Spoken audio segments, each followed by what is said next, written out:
ఏమనిదేగా కన్న తండ్రిలాగా నన్ను నడుపుతున్న చేయినిదేగా ఏనాడు విడనిది విడిపోనిది నువ్వేగా ఆకాశ మహాకాశాల్ని చేసిన నీవే నాకుండగా నాకంటూ ఎవరు లేరని చింతించుటే దండగా బంధాల్ని అనుబంధాల్ని చేసిన నీవే నా తండ్రిగా నీ ప్రేమ బంధమే నన్ను ఇన్నాళ్ళు నడిపిందిగా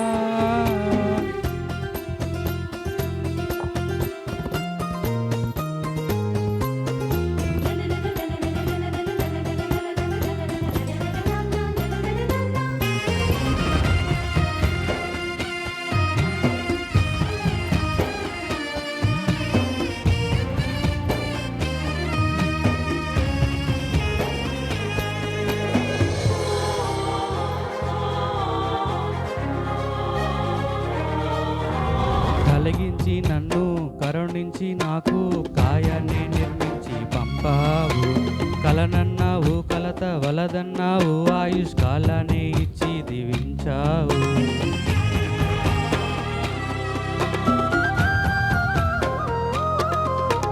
కలిగించి నన్ను కరుణించి నాకు కాయాన్ని నిర్మించి పంపావు కలనన్నావు కలత వలదన్నావు ఆయుష్కాలాన్ని ఇచ్చి దీవించావు కంటి పాపలాగా కాచి ఉంచినావు కంట నీరు తుడిచి ఆదరించినావు కంటి పాపలాగా కాచి ఉంచినావు కలలోనైనా మరువలేని ప్రేమ చూపినావు కదిలేటి నా గుండె సడియాగే వరకు నీ పనిలోని నిలిచి ఉంటాను ఆకాశ మహాకాశాల్ని చేసిన నీవే నాకుండగా నాకంటూ ఎవరు లేరని చింతించుటే దండగా బంధాల్ని అనుబంధాల్ని చేసిన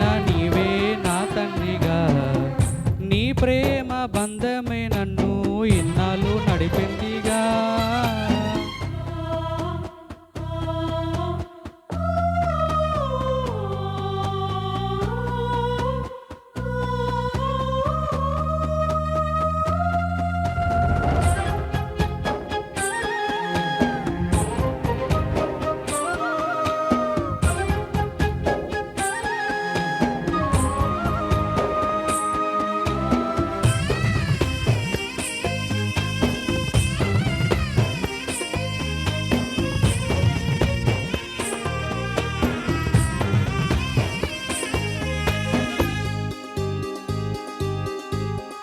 చెడిపోయి నేను పడిపోయినాను లోకాన్ని మోహించి వెళ్ళాను ఈ పాపి కోసం ఆ యేసు త్యాగం తెలిసాకనే మారిపోయాను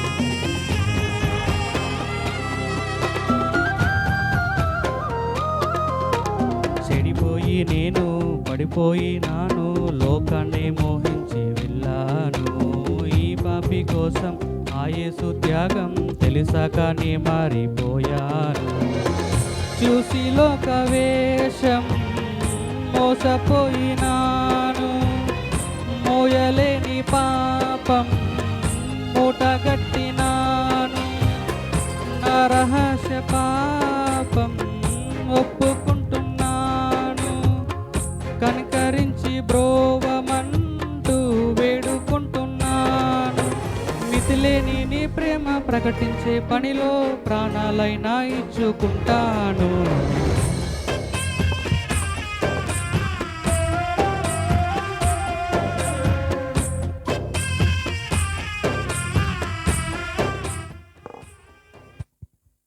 చక్కటి కీర్తన ఆలపించినటువంటి సహోదరులకి యొక్క కార్యక్రమం తరఫున ప్రత్యేకమైనటువంటి వందనాలు తెలియజేసుకుంటున్నాను. చివరిగా పిల్లలందరూ వచ్చి ఒక కీర్తన పాడండి.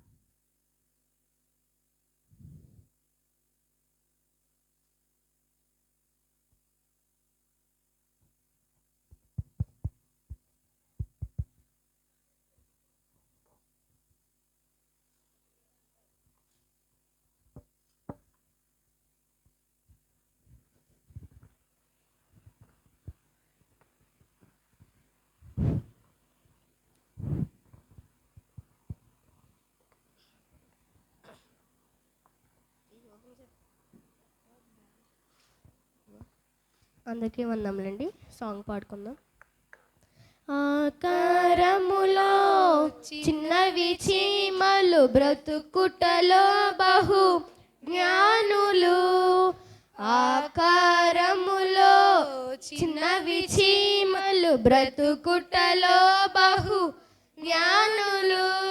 చెప్పేవారు లేకున్నా క్రమము తప్పని జీవులు. నడిపించేవారు లేకున్నా నడక మార్చని ప్రాణులు.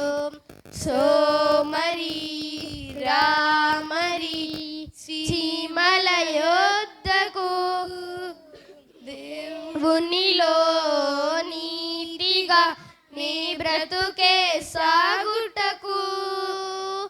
ఆకారములో చిన్నవి చీమలు బ్రతుకుటలో బహు జ్ఞానులు.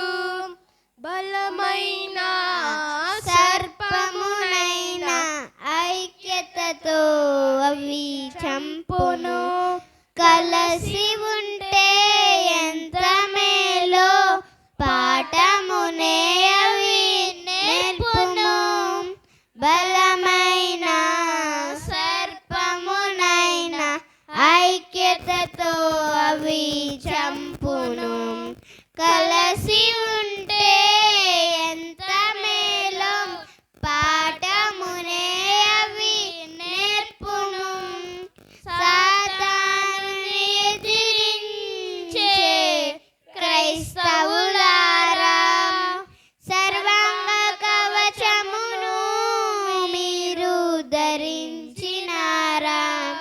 చీమలను చూసైనా క్రమజ్ఞత నేర్చుకోరా? ఆకారములో చిన్నవి చీమలు బ్రతుకుటలో బహు జ్ఞానులు. ఆకారములో చిన్నవి చీమలు బ్రతుకుటలో బహు జ్ఞానులు. క్రమమును నేర్పించే కాపరి మనకున్నను. దివ్యమైన వాక్యములను దేవుడు మనకిచ్చిన.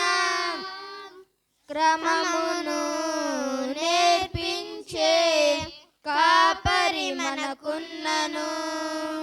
దివ్యమైన వాక్యములను దేవుడు మనకిచ్చిన. నడకను మాత్రమే నేర్చిన ఓ ప్రియులారా, నడవడికను నేర్వాలని మరచినారా? చీమలను చూసైనా ఐక్యత నేర్చుకోరా? ఆకారములో చిన్నవి చీమలు బ్రతుకుటలో బహు జ్ఞానులు. ఆకారములో చిన్నవి చీమలు బ్రతుకుటలో బహు జ్ఞానులు. చెప్పేవారు లేకున్నా క్రమము తప్పని జీవులు. నడిపించేవారు లేకున్నా నడక మార్చని ప్రాణులు. సోమరి రామరి చీమల యొద్దకు దేవునిలో నీతిగా నీ బ్రతుకే సాగుటకు. ఆకారములో చిన్నవి చీమలు బ్రతుకుటలో బహు జ్ఞానులు. అందరికీ వందనాలండి.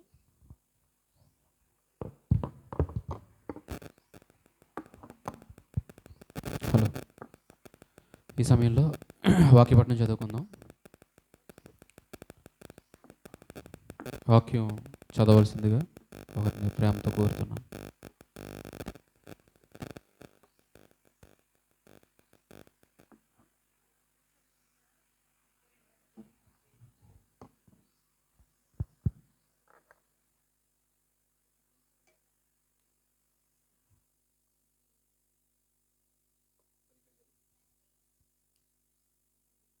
అందరికీ వందాలండి. వాక్యపట్నం చదువుకుందాం. నిర్గమాకాండం 32వ అధ్యాయం 1వ వచనం నుండి 17వ వచనం వరకు, 18వ వచనం వరకు చదువుకుందాం అండి.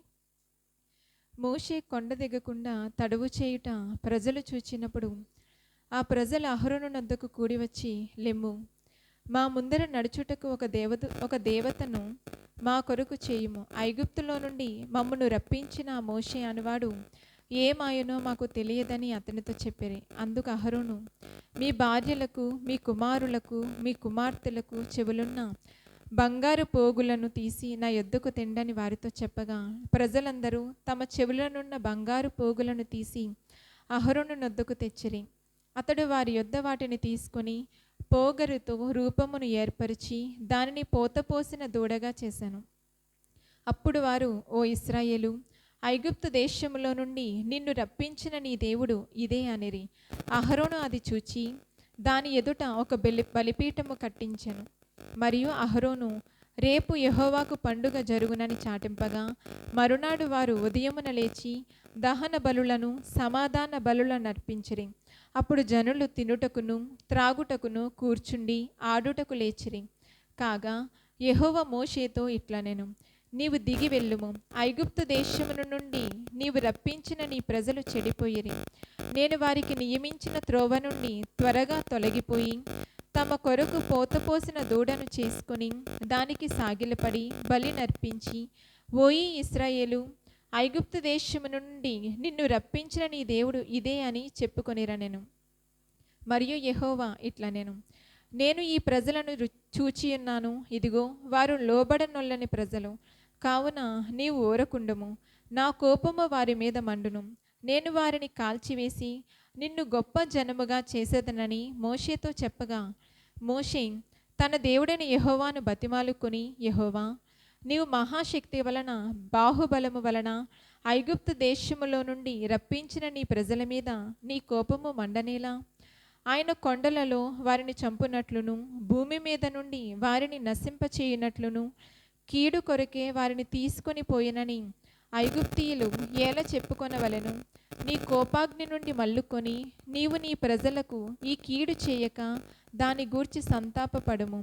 నీ సేవకులైన అబ్రహామును, ఇస్సాకును, ఇశ్రాయేలును జ్ఞాపకము చేసుకొనుము. నీవు వారితో ఆకాశ నక్షత్రముల వలె మీ సంతానం అభివృద్ధి చేసి నేను చెప్పిన ఈ సమస్త భూమిని మీ సంతానమునికి ఇచ్చేదననియు వారు నిరంతరము దానికి హక్కుదారులగుదురనియు వారితో నీ తోడని ప్రమాణము చేసి చెప్పితివనెను. అంతట యెహోవా తన ప్రజలకు చేసేదనని చెప్పిన కీడును గూర్చి సంతాపపడెను. మోషే శాసనములు గల 2 పలకలను చేత పట్టుకొని కొండ దిగి వచ్చెను. ఆ పలకలు ఇరు ప్రక్కలను వ్రాయబడినవి. అవి ఈ ప్రక్కను ఆ ప్రక్కను వ్రాయబడి ఉండెను. ఆ పలకలు దేవుడు చేసినవి. ఆ పలకల మీద చెక్కబడిన వ్రాత దేవుని చేవ్రాత. ఆ ప్రజలు పెద్ద కేకలు వేయుచుండగా యెహోషువ ఆ ధ్వని విని, పాలెములో యుద్ధ ధ్వని అని మోషేతో అనగా, అతడు, అది జయధ్వని కాదు, అపజయ ధ్వని కాదు, సంగీత ధ్వని నాకు వినబడుచున్నదనెను. అందరికీ వందనాలండి.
కళ్ళు మూసుకొని ప్రార్థన చేసుకుందాం.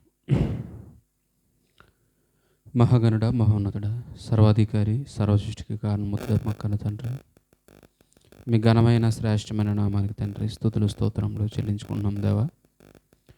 గతించిన కాలమంతా మమ్మల్ని అందరినీ మీ సజీవమైన రేఖల కింద భద్రపరిచి ఈ శ్రేష్టమైనటువంటి దినమునకు తండ్రి మమ్మల్ని తోడుకుని వచ్చినందుకు మనసారా మీకు కృతజ్ఞతాస్తుతులు చెల్లించుకుంటున్నాం దేవా.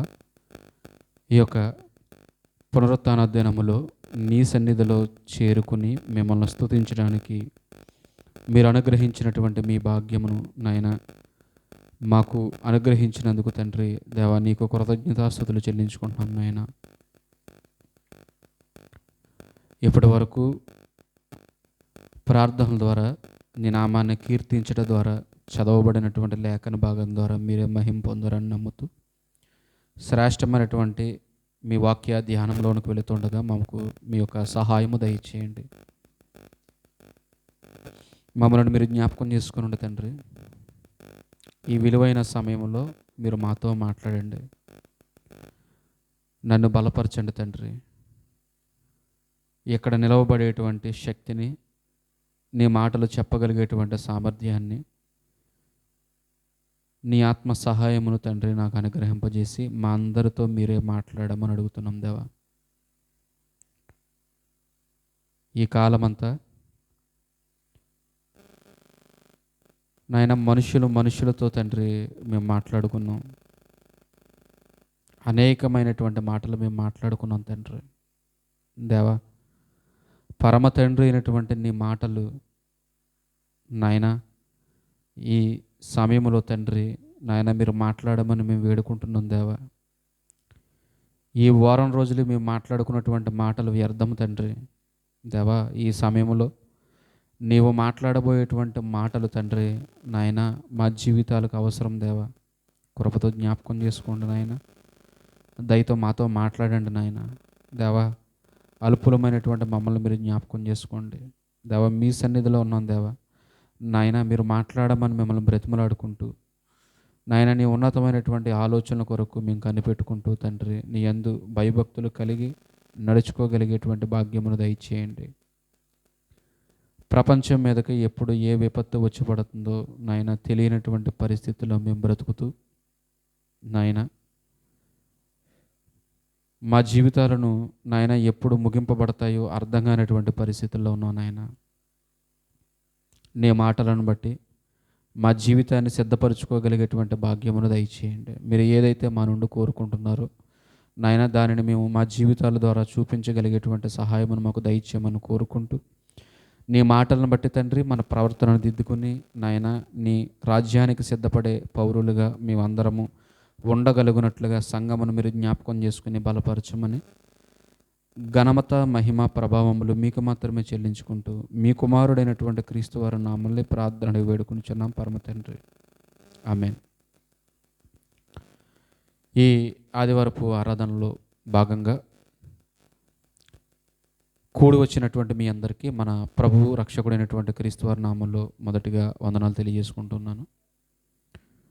చక్కటి సమయాన్ని అనుగ్రహించినటువంటి మన కన్న తండ్రి అయినటువంటి దేవునికి మన ప్రభు అయినటువంటి క్రీస్తు వారి నామంలో కృతజ్ఞతాస్తుతులు చెల్లించుకుంటూ దేవుడు చక్కటి సమయాన్ని అనుగ్రహించాడు. ఆయన ఇచ్చినటువంటి విలువైనటువంటి సమయాన్ని బట్టి కొన్ని సంగతులను మనం ఆలోచించడానికి ప్రయత్నించేద్దాం. ఈరోజు ఒక అంశాన్ని మనం జ్ఞాపకం చేసుకుందాం. ఏంటి అంటే ధనవంతుడు చేసినటువంటి నేరం ఏంటి. మనకు బాగా తెలుసు, ఒక వ్యక్తి మన కళ్ళ ముందు కనబడుతూ ఉంటాడు నేటికి. ఎవరు అంటే ఆయన ధనవంతుడు లాజరు. ధనవంతుడటువంటి సందర్భంలో ధనవంతుడు గురించినటువంటి విషయాలు మనకి తెలియనటువంటి సంగతులు ఏమీ కాదు, బాగా తెలిసినటువంటి సంగతులే. అయినా మరలా వాటిని ధ్యానం చేయడానికి మనము ప్రయత్నించేద్దాం. లోకసువార్తలో వ్రాయబడినటువంటి మాట, లోకసువార్త 16వ అధ్యాయము 19వ వచనం దగ్గర నుంచి.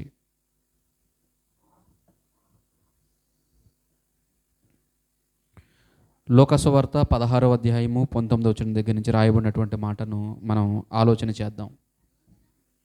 ధనవంతుడు ఒకడు ఉండెను, అతడు ఊదా రంగు బట్టలను సన్నప నార వస్త్రములను ధరించుకుని ప్రతిదినము బహుగా సుఖపడుచుండువాడు. ఇక్కడ మాట్లాడుతున్నాడు, ధనవంతుడు ఒకడు ఉండెను. ఈ ధనవంతుడి గురించి ఎందుకు చెప్పవలసి వచ్చింది అన్నదే మొదటి ప్రశ్న. ఎందుకంటే యేసుక్రీస్తు వారు మాట్లాడారంటే ఖచ్చితంగా దానికి ఏదో ఒక సందర్భం ముడిపడే ఉంటుంది. 14వ వచనం చూడండి. ధనాపేక్ష గల పరిసయ్యులు ఈ మాటలన్నీ విని ఆయనను అపహసించుచుండగా, అక్కడ ఎవరున్నారంటే ధనాపేక్ష గల పరిసయ్యులు ఉన్నారు. తెలుసు కదా, పరిసయ్యులు సద్దుకయ్యులు. పరిసయ్యులు అంటే పునరుత్థానం ఉందని నమ్మేవారు, వారు ఒక వర్గం. సద్దుకయ్యులు అంటే పునరుత్థానము లేదని నమ్మేవారు, అది ఒక వర్గం. వీరిద్దరూ 2 వర్గాలుగా చీలిపోయారు. 2 వర్గాలుగా చీలిపోయినటువంటి పరిస్థితులలో అక్కడ ఎవరున్నారంటే ఇదిగో ధనాపేక్ష కలిగినటువంటి పరిసయ్యులు ఉన్నారు. వారికి ఈ దేని మీద ఆశ అంటే ధనం మీద ఆశ, ధనం మీద ఆశ, ధనాపేక్ష. ధనాన్ని అపేక్షించేవారు, ధనాన్ని కోరుకునేవారు. ధనాపేక్ష గల పరిసయ్యులు ఈ మాటలన్నీ విని, అంటే యేసుక్రీస్తు బోధనలకి ఎవరు అడ్డు తగులుతున్నారు? ధనం వలన ఎవరైతే బాగా సుఖపడుతున్నారో ఆ సుఖపడేవాడికి ఈ మాటలు ఎలా కనబడుతున్నాయి అంటే చాలా కష్టంగా కనబడుతున్నాయి. ఈ మాటలన్నీ విని ఆయనను ఏం చేస్తున్నారంట? అపహాస్యము చేయుచుండగా, అపహసిస్తున్నారు, అపహాస్యం చేస్తున్నారు. చెప్పొచ్చావులే, ఇలాంటి మాటలన్నీ మనకు వినబడతాయి కదా ప్రియమైనటువంటి దేవుని వారలారా. నీవెవడు నాకు చెప్పడానికి? నీ వెనకాల నీ బ్యాక్గ్రౌండ్ ఏంటి? నీ వెనకాల నీ బాబు సంగతి ఏంటి? మీ అమ్మ సంగతి ఏంటి? ఇలా మాట్లాడుకునే వాళ్ళు ఎంతమంది అంటే అక్కడ ఉన్నటువంటి జనసమూహం అంతా మాట్లాడుకుంటారు ప్రియమైనటువంటి దేవుని వారలారా. ఇక్కడ మాట్లాడుతున్నాడు చూడండి. ఈ ధనాపేక్ష కలిగినటువంటి పరిసయ్యులు ఏం చేస్తున్నారు అంటే ఆయనను అపహసించుచుండగా, మీరు మనుషుల ఎదుట నీతిమంతులని అనిపించుకునేవారు కానీ దేవుడు మీ హృదయములను ఎరుగును.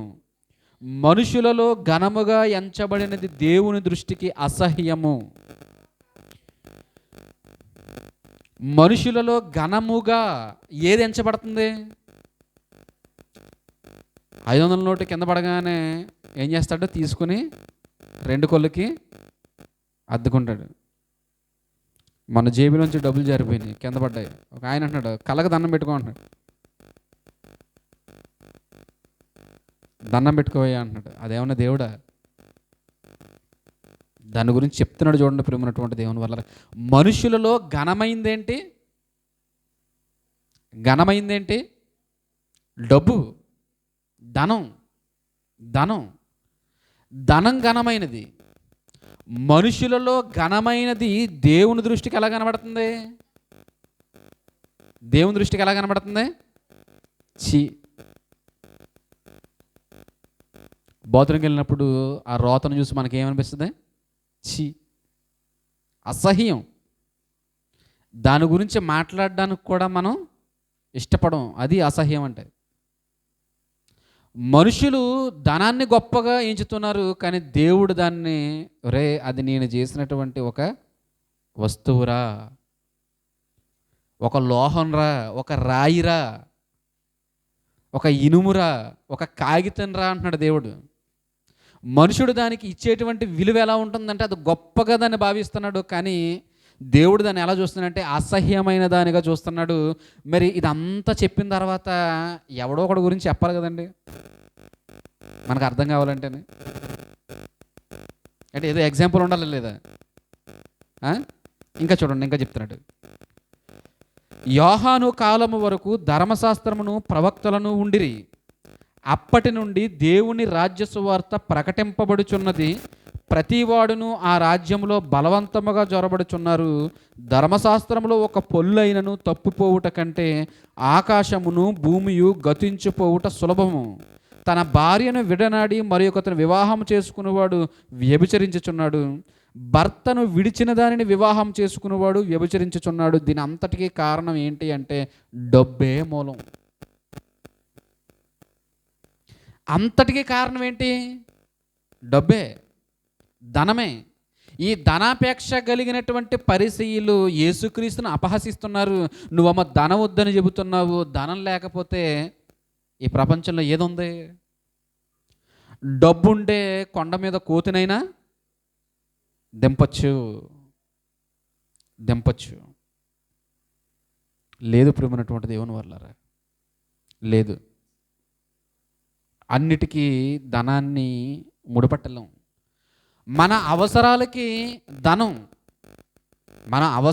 ధనం, అంతేగాని ధనమే ప్రాముఖ్యమైనది కాదు ప్రియమైనటువంటి దేవుని వల్ల. ఇప్పటికే అర్థమైపోయింది ప్రపంచానికి. ఈ 2 సంవత్సరాలు పట్టించి నాకు కూడా అర్థమైంది. సుమారుగా బిజినెస్ స్టార్ట్ చేసిన కాడి నుంచి నాకు కూడా ఒక విషయం అర్థమైంది. డబ్బు మనిషిని ఆడిస్తుంది. అకౌంట్లో ఒక 3 లక్షలు పడతాయి.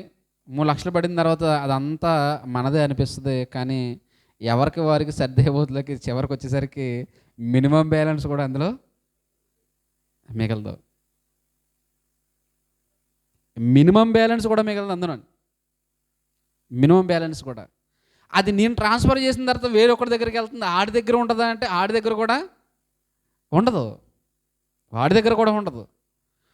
ఒకవేళ కష్టపడి నెలంతా కష్టపడి జీతం తెచ్చుకున్నామంటే తెచ్చుకున్న తర్వాత ఏం చేయాలి? పంచిపెట్టే కార్యక్రమం. ఆలోచించండి. మనం అనుకుంటున్నామంటే ఈ ధనం ఉండడం మనకి మంచిది, ధనం లేకపోతే ఏముందండి అని అనుకుంటాం ప్రియమైనటువంటి దేవుని వల్లరా. కానీ అవేవి లేకపోయినా మనము బ్రతకగలమని మనకు ముందుండి బ్రతికిన వారు నిరూపించి చూపించారు. కొత్తగా ఇప్పుడు మనమేమి దీన్ని నిరూపించవలసినటువంటి అవసరం ఏమీ లేదు. వీటిని అన్నిటినీ బట్టి యేసుక్రీస్తు వారిని ఏం చేస్తున్నారంటే అపహసిస్తున్నారు.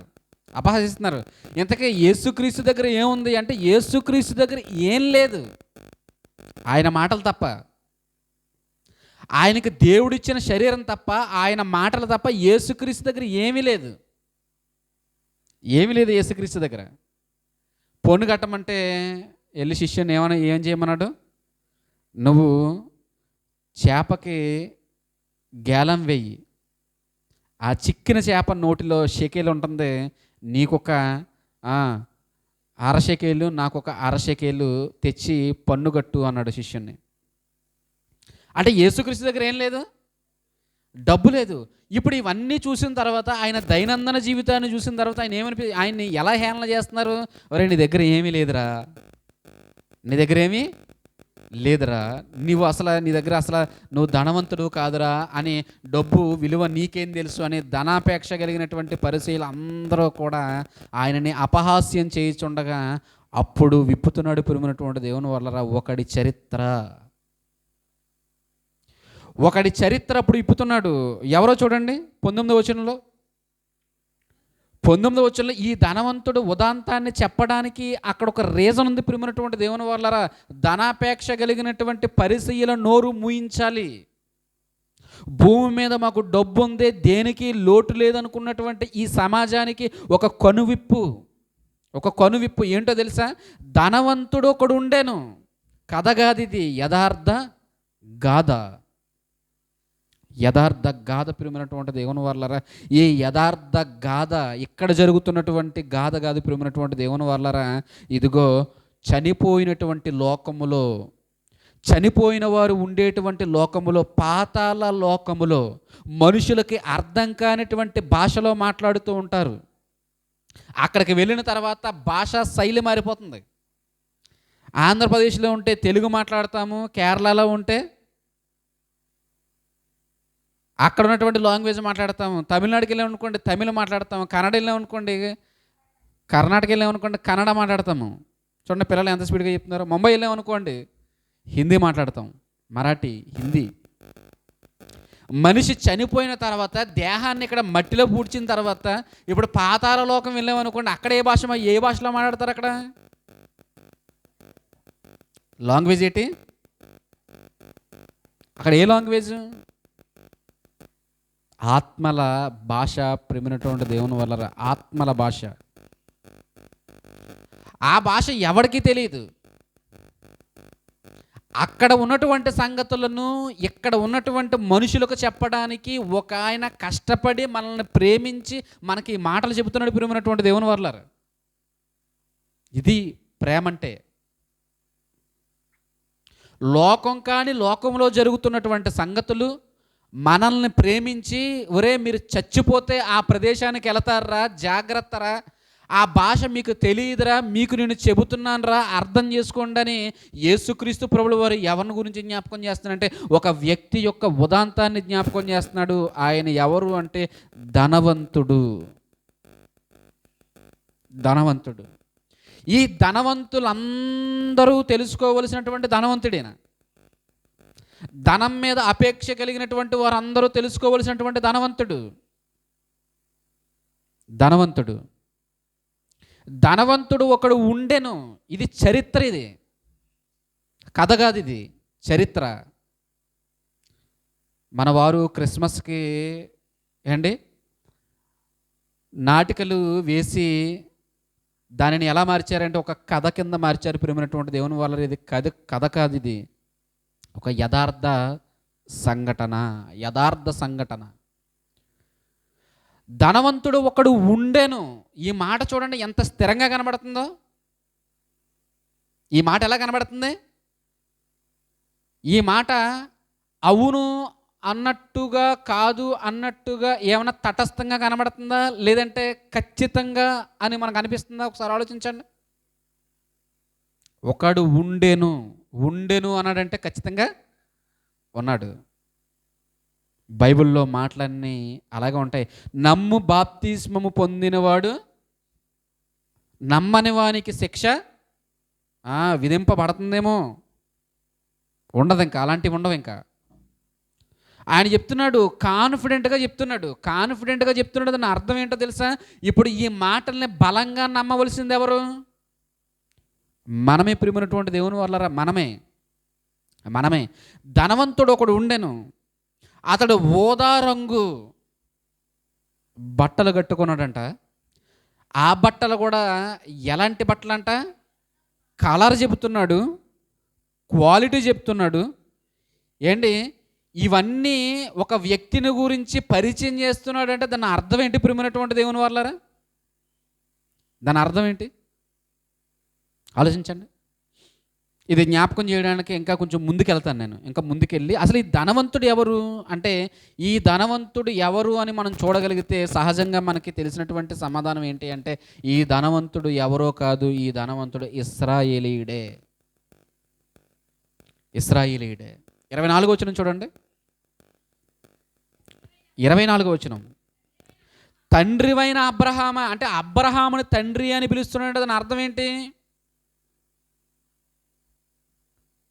అబ్రహాముని తండ్రి అనేటువంటి పిలిచేటువంటి పిలుపుకు అర్హులు ఇద్దరు ఉన్నారు. వాళ్ళు ఎవరు అంటే, ఒకటి ఇశ్రాయేలీయులు, రెండు ఇష్మాయేలీయులు. ఒకటి ఇశ్రాయేలీయులు, రెండు ఇష్మాయేలీయులు. వీళ్ళు ఇరువురే అబ్రహాముని తండ్రి అని పిలిచేటువంటి అవకాశం ఉంది. ప్రియమైనటువంటి దేవుని వాళ్ళారా, అంటే ముస్లింలు అబ్రహామును తండ్రిగా పిలుచుకుంటారు. ఇశ్రాయేలీయులు అబ్రహామును తండ్రిగా పిలుచుకుంటారు. ఇప్పుడు తండ్రివైన అబ్రహామా అంటే ఇప్పుడు ఇతడు ఇశ్రాయేలీయుడు ఎలా అయ్యాడు అంటే కింద చెప్తున్నాడు చూడండి. కింద చెప్తున్నాడు ఇంకా 29వ వచనం.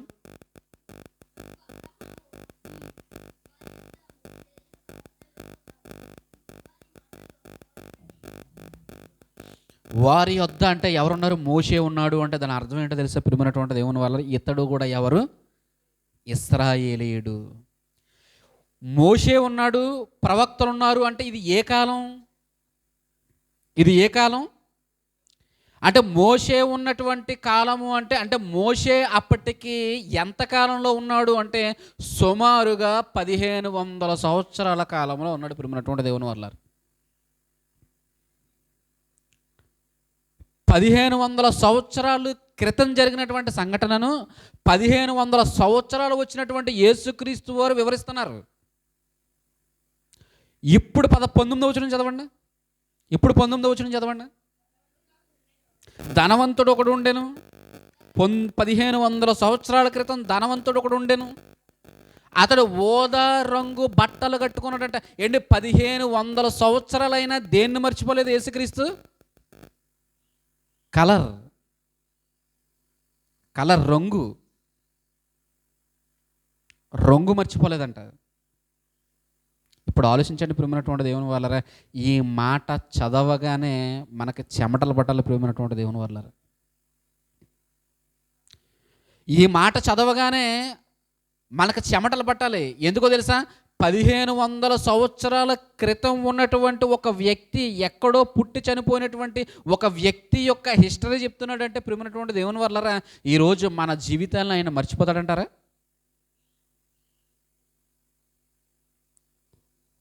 రంగు చెప్తున్నాడు, ఓదా రంగు. అంతేకాదు సన్నపు నార వస్త్రములు.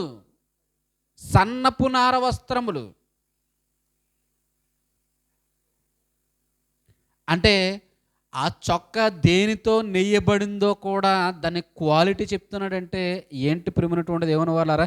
అంటే యేసుక్రీస్తు అంటే మనం ఏమనుకున్నామంటే సాధారణమైన వాడుగా మనం అనుకున్నాం ప్రియమైనటువంటి దేవుని వాళ్ళారా. సౌర్యాన్ని వీటిపక్క వచ్చి, యేసుక్రీస్తు అంటే సాధారణమైనటువంటి వాడుగా మనం చూస్తూ ఉన్నాం. ఇప్పుడు ఆలోచించండి, అది దేనితో నెయ్యబడిందో చెప్తున్నాడు, దాని కలర్ ఏంటో చెప్తున్నాడు, అతడు ఎప్పుడు ఉండేవాడో చెప్తున్నాడు. ఈ ఇన్ఫర్మేషన్ అంతా మనకెందుకు ఆయన ఇస్తున్నాడు అంటే మనకి ఈ మాటలు అవసరం ప్రియమైనటువంటి దేవుని వల్ల. ఈ మాటలు అవసరం. ఆయన వచ్చి 2000 సంవత్సరాలు అయింది. 2000 సంవత్సరాల తర్వాత బ్రతుకుతున్నటువంటి మనం, ఆయనను విశ్వసించేమని చెప్పుకుంటున్నటువంటి మనం ప్రియమైనటువంటి దేవుని వల్లరా, ఇప్పుడు మనం ఎలా బ్రతకాలో తెలుసా ప్రియమైనటువంటి దేవుని వల్లరా? మనల్ని సమస్తాన్ని కూడా ఆయన చూస్తున్నాడు అన్నట్లుగా మనం బ్రతకాలి. మనం లేవడం ఆయనకు తెలుసంట, మనం కూర్చోవడం ఆయనకు తెలుసంట, మనం ధరించుకోవడం ఆయనకు తెలుసంట, మనం ఏ రంగు బట్టలు వేసుకున్నామో, ఆ బట్టలు దేనితో చేయబడ్డాయో, అది నువ్వు ఎప్పుడెప్పుడు వేసుకుంటున్నావో, అవి వేసుకుని ఎక్కడెక్కడికి వెళుతున్నావో, నువ్వు ఎన్ని అడుగులు వేస్తున్నావో, నువ్వు శ్వాస ఎలా తీసుకుంటున్నామో, ఇవన్నీ ఆయన రాసుకుంటున్నాడు. అంటే దాని అర్థం ఏంటి ప్రియమైనటువంటి దేవుని వల్లరా? ఆయన చేతుల్లో నుంచి తప్పించుకోవడం అనేది అసాధ్యము. ఏంటి, ఒక వ్యక్తిని గురించి పరిచయం చేస్తున్నప్పుడు ఆ వ్యక్తిని ఒక్కసారి మనం చూడగలిగితే ప్రియమైనటువంటి దేవుని వాళ్ళరా, ఆ వ్యక్తిని ఒకసారి పరిశీలించి చూడగలిగితే ఆ వ్యక్తి గురించి ఇవ్వబడుతున్నటువంటి ఇన్ఫర్మేషన్ చూడండి ఎలా ఉందో. అంటే వాడు పుట్టు పూర్వోత్తరాలు మొత్తం బయటకు లాగుతున్నాడు అంటే ఎంత భయపడాలి ప్రియమైనటువంటి దేవుని వాళ్ళరా? మనం ఎంత భయపడాలి యేసుక్రీస్తుకి? ఏ భయం లేదు మనకి, ఏ భయం లేదు. దేవుని సన్నిధన్నా భయం లేదు, దేవుని మాటలన్నా భయం లేదు, దేవుని పని అన్నా కూడా భయం లేదు. ఆలోచించండి ప్రియమైనటువంటి దేవుని వల్లరా, మనతోనే మాట్లాడుతున్నాడు దేవుడు. 1500 సంవత్సరాల క్రితం యేసుక్రీస్తు వారు కాలానికి 1500 సంవత్సరాల క్రితం ఒక వ్యక్తి ధనవంతుడుగా ఉండి బ్రతికి చనిపోయాడు. ఎలా అతడు జీవించాడో తెలుసా? నచ్చిన బట్టను కట్టుకున్నాడు, నచ్చిన రంగుని ధరించుకున్నాడు. అంతేకాదంట ప్రతి దినము ఎవ్రీడే ప్రతి దినము బహుగా సుఖపడుచున్నాడు. ఇంతకీ ఈ వ్యక్తి ఎవరు అంటే, ఒక పేరు తెలియనటువంటి వ్యక్తిగా దేవుడు అతన్ని వదిలేసాడు ప్రియమైనటువంటి దేవుని వల్ల. అతడు పేరు రాయించడానికి కూడా దేవుడు ఇష్టపడలేదు.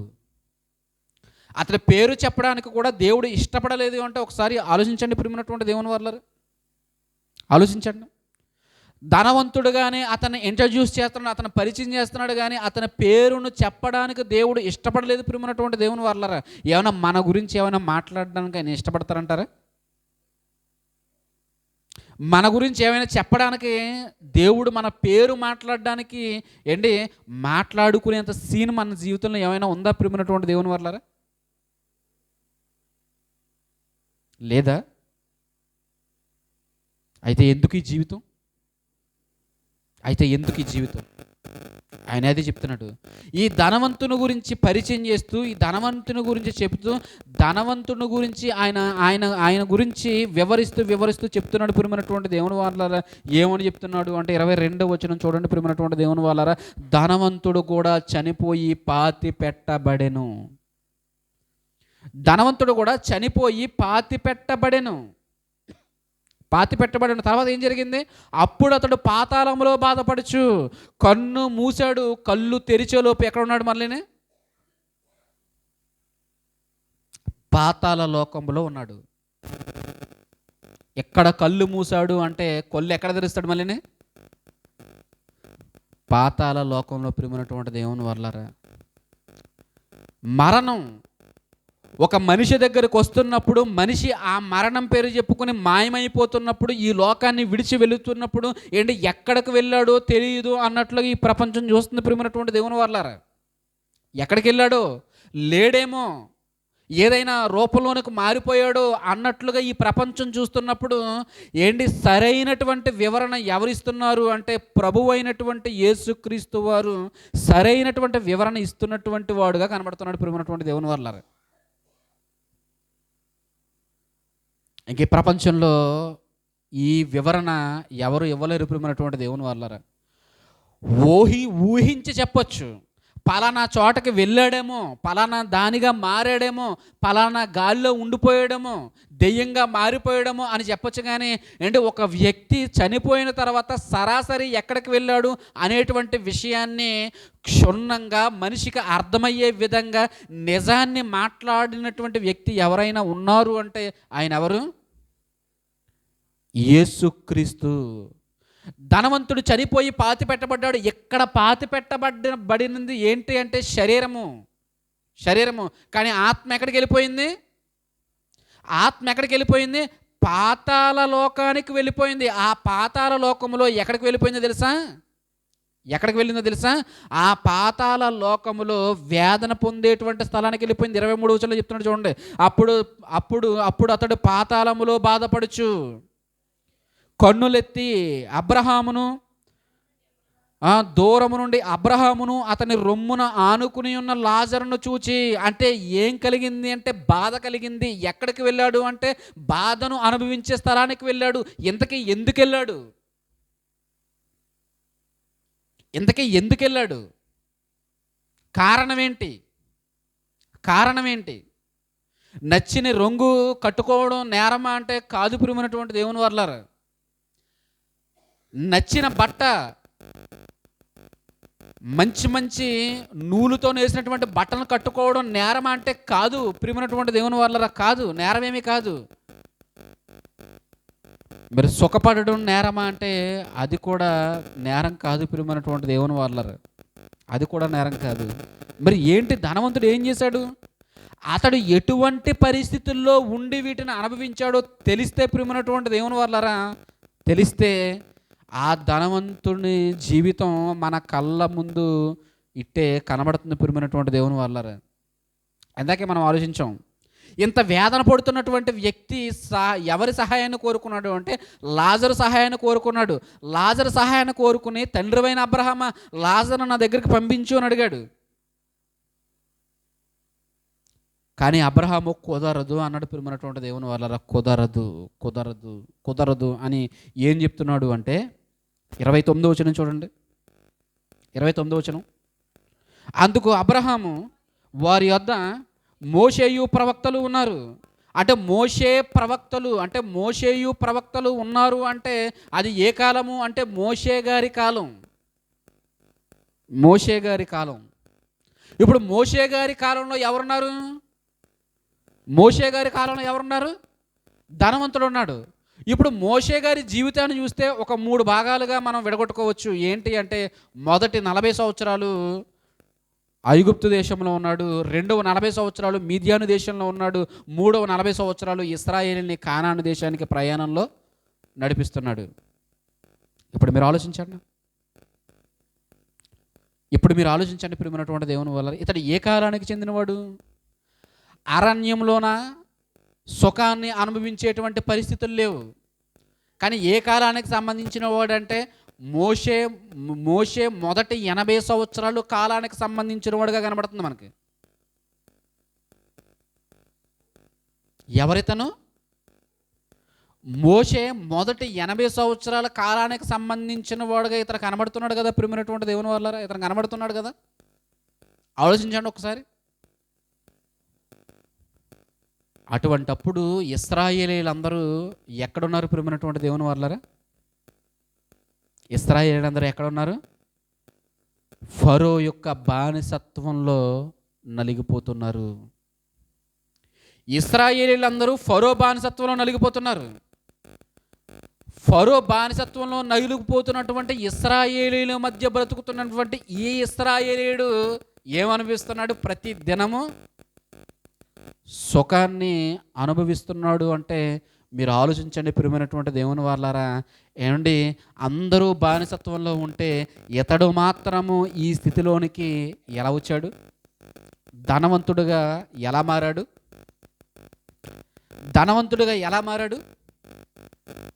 మీరు ఆలోచించండి ప్రియమైనటువంటి దేవుని వాళ్ళారా.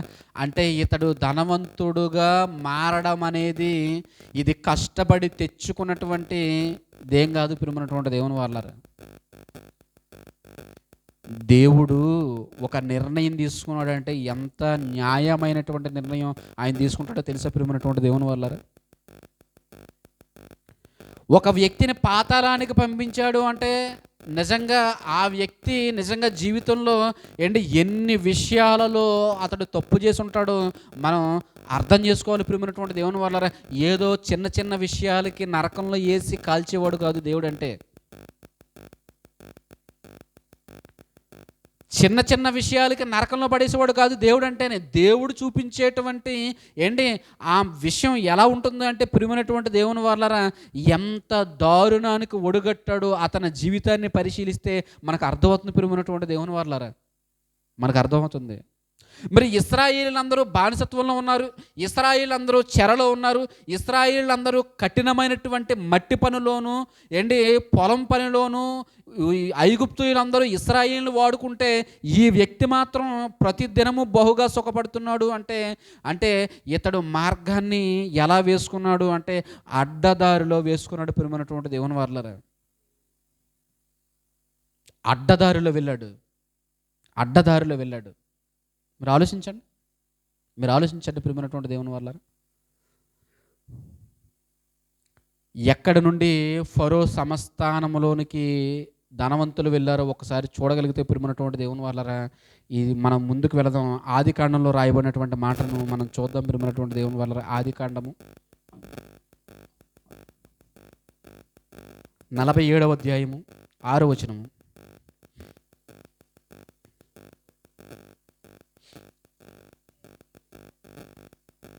ఆదికాండము 46వ అధ్యాయము 7వ వచనము.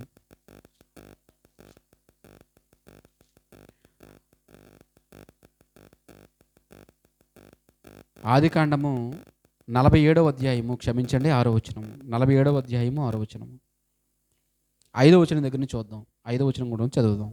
ఫరో యోసేపును చూచి, నీ తండ్రియు నీ సహోదరులను నీ యొద్దకు వచ్చి ఉన్నారు. సందర్భం మనకు తెలుసు.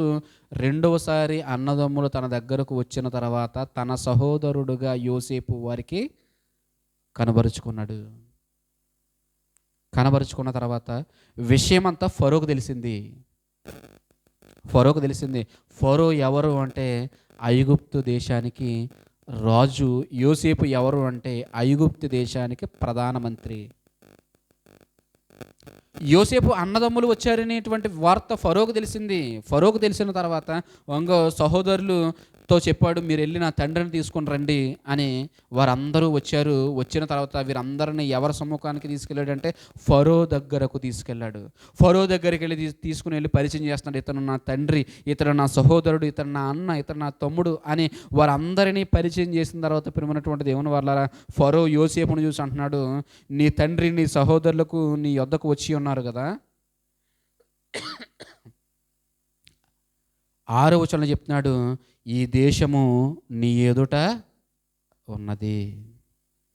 ఈ దేశములోని మంచి ప్రదేశమందు నీ తండ్రిని నీ సహోదరులను నివసింపచేయము. గోషేను దేశంలో వారు నివసింపచేయము. గోషేను దేశంలో వారు నివసించవచ్చును. వారిలో ఎవరైనా ప్రజ్ఞ గలవారిని నీకు తోచిన ఎడల నా మందల మీద వారిని అధిపతులుగా నియమించుమని చెప్పాను. యోసేపు ఒక్కడే ఫరో సంస్థానంలో అధిపతిగా ప్రధానమంత్రిగా ఉన్నాడని మనం అనుకుంటున్నాం. కానీ ప్రియమైనటువంటి దేవుని వాళ్ళారా, ఇప్పుడు ఫరో సంస్థానంలో యోసేపుతో పాటు ఇంకా ఎవరెవరు ఉన్నారు? ప్రజ్ఞ గల వారందరూ ఎక్కడికి వెళ్ళారో తెలుసా? ఫరో సంస్థానంలో పని చేయడానికి వెళ్ళారు. Talented peoples. నీ జనాంగములో నీ సహోదరులలో టాలెంటెడ్ పీపుల్స్ ఎవరైతే ఉన్నారో వారిని నా మందల మీద నా సంస్థానములో వారిని అధిపతులుగా నియమించమని చెప్పినప్పుడు ఇప్పుడు యోసేపుతో పాటు అక్కడ ఫరో దగ్గర ఎవరెవరున్నారో తెలుసా? ముఖ్యమైన వారుగా ఇదిగో ఎవరైతే టాలెంట్ కలిగి ఉన్నారో వారందరినీ ఎక్కడికి చూస్తున్నామంటే మనం ఫరో యొక్క సంస్థానంలో చూస్తున్నాం. ప్రియమైనటువంటి దేవుని వాళ్ళారు, ఇది ఎక్కడితో ఆగింది అనుకుంటున్నారా? ఆగలేదు. ఈ కొనసాగింపు జరిగింది. నిర్గమకాండము 5వ అధ్యాయము 6వ వచనం దగ్గర నుంచి చూడండి ప్రియమైనటువంటి దేవుని వాళ్ళారా. నిర్గమకాండము 5వ అధ్యాయము 6వ వచనం దగ్గర నుంచి, ఆ దినమున ఫరో ప్రజలపై ఉన్న కార్య నియమాకులను వారి నాయకులకును ఇట్లు ఆజ్ఞాపించెను. ఎవరు ఈ కార్య నియమాకులు? ఎవరు కార్యాన్ని నియమించేటువంటి వారు? ఎవరు వారి నాయకులు? ఎవరు వారికి ఏమని ఆజ్ఞాపించమని చెప్తున్నాడు అంటే, ఇదిగో మోషే ఫరో దగ్గరికి వెళ్ళాడు. ఫరో దగ్గరికి వెళ్ళి నా ప్రజలను వెళ్ళనివ్వండి అని చెప్పేసి అహరోను మోషేలు మాట్లాడారు. ప్రియమైనటువంటి దేవుని వాళ్ళారు, మాట్లాడిన తర్వాత ఫరోని ఈ విషయం, ఇదిగో నన్ను వెళ్ళనివ్వమని మీరు అడుగుతారా? ఎంత ధైర్యం మీకు అని వారి పని భారాన్ని రెట్టింపు చేయడానికి ఎవరిని పిలిచాడు? కార్య నియమాకులను పిలిచాడు. ఇదిగో అక్కడ వారి నాయకులను పిలిచాడు. ప్రియమైనటువంటి దేవుని వాళ్ళారా, వారి నాయకులను పిలిచాడు. వారి నాయకులను పిలిచి ఏమంటున్నాడు? 7వ వచనంలో, ఇటుకలు చేయుటకు మీరు ఇక మీదట ఈ జనులకు గడ్డి ఇయ్యకూడదు. వారు వెళ్ళి తామే గడ్డి కూర్చుకొనవలెను. అయినను ఇది వరకు చేసిన ఇటుకల లెక్కనే వారి మీద మోపవలెను. దానిలో ఏమాత్రమును తక్కువ చెయ్యవద్దు. వారు సోమరులు గనక మేము వెళ్ళి మా దేవునికి బలి అర్పించుటకు సెలవిమ్మని మొర్రపెట్టుచున్నారు. అంటే పని భారాన్ని రెట్టింపు చేశాడు. రెట్టింపు చేసినటువంటి పని భారాన్ని ఎవరికి చెప్తున్నాడు? ఇశ్రాయేలీయుల మీద కొంతమంది పెద్దలు ఉన్నారు, కార్య నియమాకులు ఉన్నారు, నాయకులు ఉన్నారు. అంటే వీరు ఫరోకి ఇశ్రాయేలీయులకి మధ్యవర్తులుగా కనబడుతున్నారు. మనకి ఫరోకి ఇశ్రాయేలీకి మధ్యవర్తులుగా కనబడుతూ ఇశ్రాయేలీయుల చేత పని చేయించేటువంటి బాధ్యత ఎవరి మీద ఉంది? ఈ కార్య నియమాకులు ఎవరున్నారో వారి మీద, అలాగే నాయకుల మీద ఉంది. ప్రియమైనటువంటి దేవుని వాళ్ళరా, ఈ ఫరో దగ్గర నుంచి ఈ ఆజ్ఞ వచ్చిన తర్వాత వారు ఏం మాట్లాడుకున్నారో చూడండి. ఇంకా కిందకి వెళ్ళగలిగితే 14వ వచనం,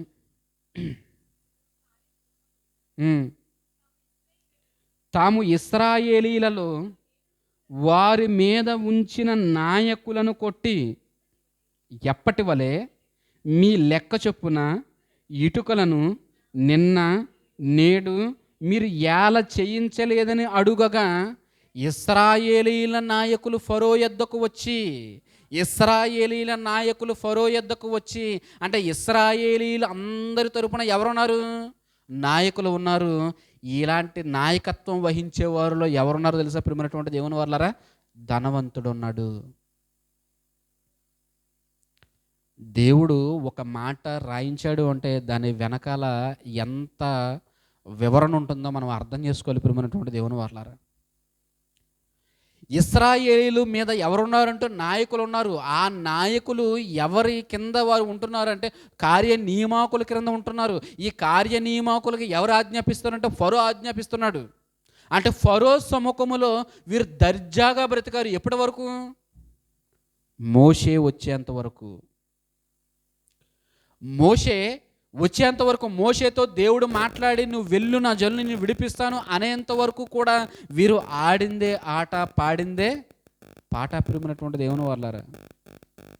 ఫరో ఇచ్చేటువంటి ఆ మూటలకు, ఆ కానుకలకు ఇశ్రాయేలీయుల యొక్క రక్తాన్ని ఫరోకి దారబోయించారు ప్రియమైనటువంటి దేవుని వాళ్ళ దగ్గరుండి. ఎవరో తెలుసా?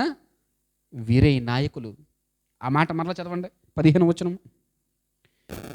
ఇశ్రాయేలీయుల నాయకులు ఫరో యొద్దకు వచ్చి తమ దాసుల ఎడల తమరెందుకు ఇట్లు జరిగించుచున్నారు అని రిక్వెస్ట్ చేస్తున్నారు ప్రియమైనటువంటి దేవుని వల్ల. వీళ్ళు ఎవరు అంటే నాయకులు.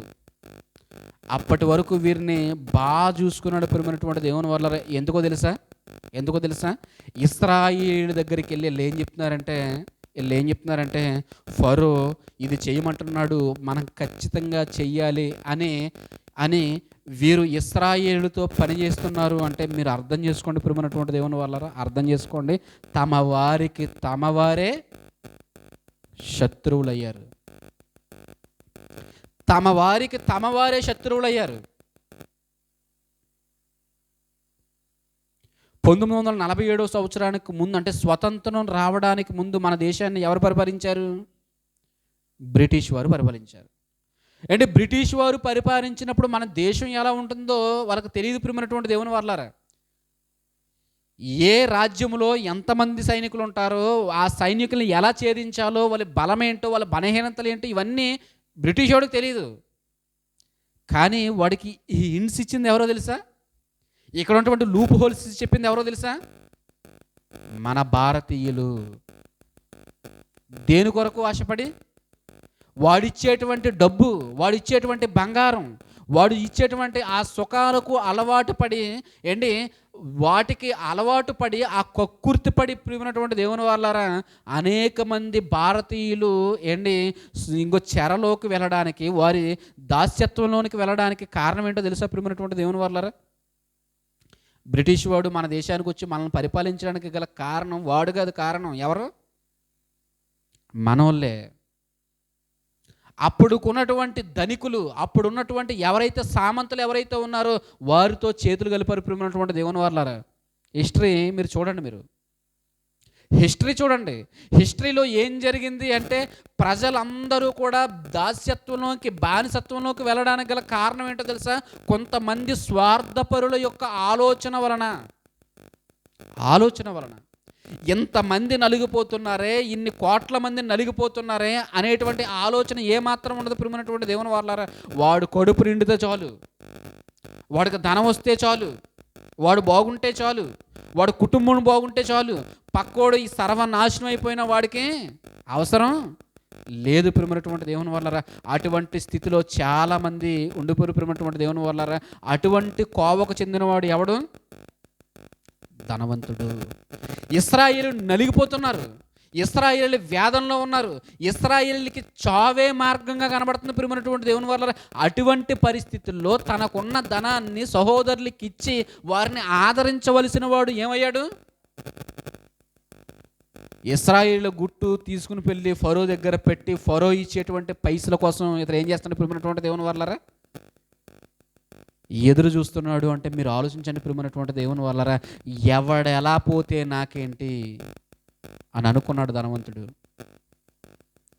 ఎవడెలా పోతే నాకేంటి, నేను బాగున్నానా లేదా, ఎవడెలా పోతే నాకేంటి, ఎవడెలా నాశనం అయిపోతే నాకేంటి, నేను సుఖంగా ఉన్నానా లేదా, నేను మంచి వస్త్రం కట్టుకున్నానా లేదా, నాకు నచ్చిన రంగు నేను ధరించుకున్నానా లేదా అన్నది చూశాడు. కానీ నా ప్రజలు ఏమైపోయారు, ఆ ప్రజలు ఇదిగో ఎంత దురావస్థలో ఉన్నారు అనేటువంటి విషయాన్ని ఎవరు పట్టించుకోలేదు? ఎవరు పట్టించుకోలేదు? ధనవంతుడు పట్టించుకోలేదు ప్రియమైనటువంటి దేవుని వల్లరా. అప్పుడు ఆ విషయం అతనికి చిన్నగా కనిపించింది, చనిపోయిన తర్వాత అర్థమైపోయింది ప్రియమైనటువంటి దేవుని వల్లరా, నేను చేసింది ఎంత నేరమో. నేను ఇక్కడికి ఎందుకు వచ్చాను అని అడగట్లేదు, వాళ్ళు రాకూడదు అని కోరుకుంటున్నాడంటే విషయం ధనవంతుడికి అర్థమైపోయింది ప్రియమైనటువంటి దేవుని వల్లరా. ఆలోచించండి, మన మనస్తత్వాలు కూడా ఎలా ఉంటాయంటే ఎవడెలా పోయినా పర్వాలేదు, ఎవడెలా పోయినా పర్వాలేదు, మనం ఎలా ఉండాలి? బాగుండాలి, మనం బాగుండాలి. ఆలోచించండి ప్రియమైనటువంటి దేవుని వల్లరా. దేవుడు చెబుతున్నాడు ఏమో తెలుసా, నువ్వు ఆలోచించవలసింది ఎవరు అంటే నీ తోటి సహోదరుల కొరకు ఆలోచించాలి, నీ తోటి సహోదరుల కొరకు నువ్వు ప్రాధేయపడాలి, నీ తోటి సహోదరుల కొరకు నీ చుట్టూ ఉన్నటువంటి సమాజం గురించి కూడా నువ్వు ఆలోచన కలిగిన వాడై ఉండాలి. ధనవంతుడికి ఏం లేదో తెలుసా, అలాంటి ఆలోచన లేదు ప్రియమైనటువంటి దేవుని వల్ల. కానీ ఎవరికి ఉంది అంటే మోషేకు ఉంది, లాజరుకి కూడా ఉంది ప్రియమైనటువంటి దేవుని వల్ల. మోషే ఇశ్రాయేలు కోసం సమస్తాన్ని విడిచిపెట్టి ఐగుప్తు యొక్క ధనము కంటే క్రీస్తు విషయమైన నింద అనుభవించుట మేలని యోచించుకున్నాడు. శ్రమ అనుభవించడానికి అడుగులు ముందుకేశాడు, తన ప్రజలతో ఉండడానికి ఇష్టపడ్డాడు, బాధలను అనుభవించడానికి సిద్ధపడ్డాడు. ఎవరి కోసం అంటే ఇశ్రాయేలీల కోసం ప్రియమైనటువంటి దేవుని వల్ల. అదే ఇశ్రాయేలీలు బానిసత్వంలో ఉంటున్నప్పుడు ధనవంతుడు ఏమనుకున్నాడు తెలుసా, నాకేంటి సంబంధం అనుకున్నాడు ప్రియమైనటువంటి దేవుని వల్ల. నాకేంటి సంబంధం, నా జీవితం మీద నేను జీవిస్తున్నాను కదా, నా బ్రతుకేదో నేను బ్రతుకుతున్నాను కదా, నాకు బాగుంది కదా. ఫరో చక్కటి కానుకలు ఇస్తున్నాడు, చక్కటి జీతాన్ని ఇస్తున్నాడు, తృప్తిగా తినడానికి ఆహారాన్ని ఇస్తున్నాడు, ఇదంతా నాకు ఎలా ఉందంటే చాలా బాగుంది అనుకుంటున్నటువంటి తరుణంలో ఇశ్రాయేలీయుల యొక్క జీవితాలను తీసుకుని వెళ్ళి ఎక్కడ తాకట్టు పెట్టాడో తెలుసా ప్రియమైనటువంటి దేవుని వల్లరా? ఫరో కాళ్ళ దగ్గర తాకట్టు పెట్టాడు ధనవంతుడు. కానీ ఎవరి జీవితంలోనైనా మరణం అనేది ఒకటి ఉంటుంది ప్రియమైనటువంటి దేవుని వల్ల. ఎవరైనా మరణించాలి, ఆ మరణించే లోపు దేవుని చిత్తం ఏంటనేది మనం తెలుసుకోవాలి ప్రియమైనటువంటి దేవుని వల్ల. మనం తెలుసుకోవాలి. ఇంకా ఈ ధనవంతుడి గురించి కొన్ని విషయాలు మనం ఆలోచించగలిగితే ప్రియమైనటువంటి దేవుని వల్ల అద్భుతమైనటువంటి విషయాలు ఉన్నాయి. వాటిని మనం ఆలోచించడానికి మనం ప్రయత్నం చేద్దాము. కొన్ని రెఫరెన్స్లో మనం చూద్దాం ప్రియమైనటువంటి దేవుని వల్ల. కొన్ని మాటలు సంఖ్యాకాండము 11వ అధ్యాయము, సంఖ్యాకాండము 11వ అధ్యాయం మొదటి వచనం దగ్గర నుంచి, జనులు ఆయాసమును గురించి సనుగుచుండగా, ఆయాసం గురించి చనుక్కుంటున్నారు. ఇంకా కిందకి రాబోతులేక 4వ వచనం దగ్గర నుంచి, వారి మధ్యాహ్నం మిశ్రిత జనమును మాంసాపేక్ష అధికముగా కనబరచగా ఇశ్రాయేలీలు మరలా ఏడ్చి, మాకు ఎవరు మాంసము పెట్టెదరు? ఐగుప్తులో మేము ఉచితముగా తినిన చేపలను, కీరకాయలను, దోసకాయలను, కూరాకులను, ఉల్లిపాయలను, తెల్లగడ్డలను జ్ఞాపకమునకు వచ్చుచున్నవి. ఇప్పుడు మా ప్రాణము సొమ్మసిల్లెను. ఏంటి, అనుదినము తినడానికి వీరికి ఏముంది? మన్నా ఉంది కదా ప్రియమైనటువంటి దేవుని వాళ్ళారు, మన్నా ఉంది కదా, ఉదయం సాయంత్రం తింటున్నారు కదా, దేవదూతల ఆహారం కదా ప్రియమైనటువంటి దేవుని వాళ్ళారు. మన్నా ఎవరి ఆహారం? దేవదూతల ఆహారము నరులను భుజించిరి అనే కీర్తన గ్రంథంలో ఈ మాట మనకు కనబడుతుంది ప్రియమైనటువంటి దేవుని వాళ్ళారు. ఆలోచించండి, ఇంత శ్రేష్టమైనటువంటి ఆహారం వీరికి పెడుతూ ఉంటే మాకు ఏం లేవని బాధపడుతున్నారు వీళ్ళు. ఏం లేదని బాధపడతాం. ఉల్లిపాయలు లేవు, తెల్లగడ్డలు లేవు, వంకాయ లేదు, బెండకాయ లేదు, మిరపకాయ లేదు. ఇది వాళ్ళ బాధ ప్రియమైనటువంటి దేవుని వాళ్ళారు. ఇది వాళ్ళ బాధ. ఈ విషయం దగ్గరికి మనం ఎందుకు రావాల్సి వచ్చిందో తెలుసా? ఒకసారి 18వ వచనం చూడండి. ఇదంతా దేవుడు వింటున్నాడు. దేవుడు వింటున్నాడు, దేవుడు రియాక్ట్ అయ్యాడు, వారికి మాంసం పెడతానన్నాడు. కానీ వారి యొక్క ఆలోచనను అక్కడ జ్ఞాపకం చేస్తున్నాడు. ప్రియమైనటువంటి దేవుని వర్లారా, నీవు జనులను చూచి ఇట్లనము, మిమ్మును మీరు రేపటికి పరిశుద్ధపరుచుకునుడి, మీరు మాంసము తిందురు. యెహోవా వినునట్లు ఏడ్చి, మాకు ఎవరు మాంసము పెట్టెదరు? ఐగుప్తులో మాకు బాగుగానే జరిగినదని మీరు చెప్పుకుంటురి. ఐగుప్తులో వీరికి ఎలా జరిగిందంట? బాగుగా జరిగిందంట. ఐగుప్తులో వీరికి బాగా జరిగిందా అండి? ఐగుప్తులో వీళ్ళకి బాగా జరిగిందా? ఐగుప్తులో వీళ్ళకి బాగుందా? ఇంతకీ ఎవరు మాట్లాడుతున్నారు ఈ మాటలు? అందరూ మాట్లాడుతున్నారా? కొందరు మాట్లాడుతున్నారా? ఎవరు మాట్లాడుతున్నారు? అందరూ కాదు, కొందరు మాత్రమే ఈ మాటలు మాట్లాడుతున్నారు. అందరూ మాట్లాడట్లేదు, కొందరు మాట్లాడుతున్నారు. ఏమంటున్నారు? ఐగుప్తులో మాకు బాగుగానే జరిగింది అని మాట్లాడుతున్నారు. ఇంతకీ ఎవరికి బాగా జరిగింది? ఎవరికి బాగా జరిగింది? నాయకులుగా ఉన్నటువంటి వారు ఎవరైతే ఉన్నారో వారికి ఏ లోటు లేకుండా వారికి బాగా నడిచిపోయింది. ప్రియమైనటువంటి దేవుని వాళ్ళారా, వారికి నడిచిపోయింది కాబట్టి ఇశ్రాయేలీని ఎక్కడికి వెళ్ళకుండా ఏం చేస్తున్నారు? ఫరో యొక్క మాటలు చొప్పున కఠినమైనటువంటి బానిసత్వాన్ని వీరి చేత చేయించి మధ్యలో లాభపడుతుంది ఎవరు అంటే ఇశ్రాయేలీ నాయకులు. ప్రియమైనటువంటి దేవుని వాళ్ళ, అందుకే ఎర్ర సముద్రం దగ్గర నుంచి మనుషుల మైండ్ సెట్ని వీళ్ళు ఏం చేస్తారో తెలుసా? ప్రియమైనటువంటి దేవుని వాళ్ళ, ఎప్పటికప్పుడు జనసమూహాన్ని తిరగబడడానికి ప్రేరేపిస్తూనే ఉంటారు. అందరూ కాదు, కొంతమంది. ఎవరు వీళ్ళు అంటే అక్కడ సుఖపడిన వారు అరణ్యంలో నడవడం వారికి ఎలా అనిపించింది? కష్టంగా అనిపించింది. ప్రియమైనటువంటి దేవుని వల్ల అక్కడ వాళ్ళకి ఎలా ఉండేది? సుఖంగా బ్రతికేవాడు, ఫరో యొక్క నీడలో సుఖంగా బ్రతికేవాడు ఇప్పుడు అరణ్యంలో పడి నడుచుకుని వెళ్ళడం వారికి ఏమనిపించింది? కష్టమైపోయింది. ప్రియమైనటువంటి దేవుని వల్ల ఆ కష్టాన్ని అందరి మీదకి రుద్దుతున్నాడు.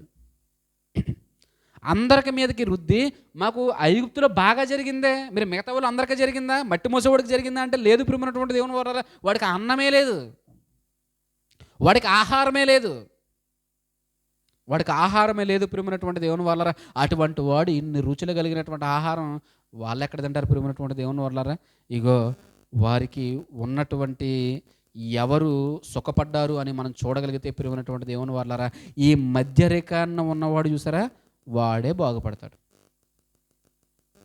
చూడండి, ఎక్కడైనా చూడండి, మధ్యవర్తులే బాగుపడతారు అండి. రైతు పంట వేస్తాడు, డైరెక్ట్ మార్కెట్లోకి తెచ్చామడు, మధ్యలో ఎవరికి అమ్మాలి? దళారులు వాళ్ళు ఉంటారు చూసారా, వాళ్ళకి తెచ్చి అమ్మాలి. వారు నిర్ణయించిందే రేటు, వాళ్ళు ఏదైతే రేటు చెప్తారో అదే ఫైనల్. ఇంకా తర్వాత వాడు ఏం చేస్తాడు? మధ్యలో ఇంకొకటికి అమ్ముతాడు. ఈ వేసుకున్నటువంటి లాభాన్ని అంతటిని ఎవరు భరించాలి? కొన్నవాడు భరించాలి. ఇంతకీ కొన్నవాడికి లాభం ఉండదు, అమ్మిన వాడికి లాభం ఉండదు. కానీ మధ్యలో ఉన్నవాడికి, ఏ పంట పండించకుండా మధ్యలో ఉన్నవాడు ఎలా ఉంటాడంటే లాభపడతాడు. ప్రియమైనటువంటి దేవుని వల్ల రియల్ ఎస్టేట్ చూడండి, అమ్ముకున్నవాడు బాగానే ఉంటాడు, అమ్ముకున్నవాడికి నష్టమే, కొన్నవాడికి నష్టమే. కానీ మధ్యలో మాత్రం ఇటు పర్సంటేజ్ వీడికి ఇచ్చేయాలి. చూడండి ప్రియమైనటువంటి దేవుని వల్ల ఏంటి, మధ్యలో ఉన్నవాడు బాగుపడ్డారు. ప్రియమైనటువంటి దేవుని వల్ల ఎవరు బాగుపడ్డారు అంటే ఇశ్రాయేలీ నాయకులు తమ సహోదరులు. వీళ్ళు ఎవరు? ఇశ్రాయేలీలు ఎవరు? తమ సహోదరులు కళ్ళ ముందు నలిగిపోతున్న జాలి కనకరం లేనటువంటి మనుషులు ఎవరు? వారి నాయకులు. ప్రియమైనటువంటి దేవుని వాళ్ళ, అందుకే వారి ఉదాంతాన్ని యేసుక్రీస్తు ప్రభుల వారు 1500 సంవత్సరాలైనా వారి చర్యను మర్చిపోలేదు. అంటే వారు ఎంత ఘోరమైనటువంటి కార్యక్రమం చేశారో చూడండి. ప్రియమైనటువంటి దేవుని వాళ్ళ, ఎంత ఘోరమైన కార్యక్రమం చేశారు. ఇంకా చెప్తున్నాడు చూడండి. అందుకే వారిని గురించి జ్ఞాపకం చేస్తున్నాడు. ఐగుప్తులో మాకు బాగుగానే జరిగిందే అని వారితో మరలా ఇశ్రాయేలీలందరినీ కూడా మరలా ఎక్కడికి తీసుకుని వెళ్ళడానికి ప్రయత్నం చేస్తున్నారు? ఎక్కడ తీసుకుని వెళ్ళడానికి ప్రయత్నం చేస్తున్నారు? ఐగుప్తు దేశాన్ని మంచిదిగా చూపిస్తున్నాడు. మంచిదిగా చూపించి మనం అందరం కలిసి ఎక్కడికి వెళ్ళిపోవాలి? ఐగుప్తు దేశానికి వెళ్ళిపోవాలి. వెళ్ళిపోతే మిమ్మల్ని అందరినీ మరీ ఎవరికి తాకట్టు పెడతాం తీసుకెళ్ళి?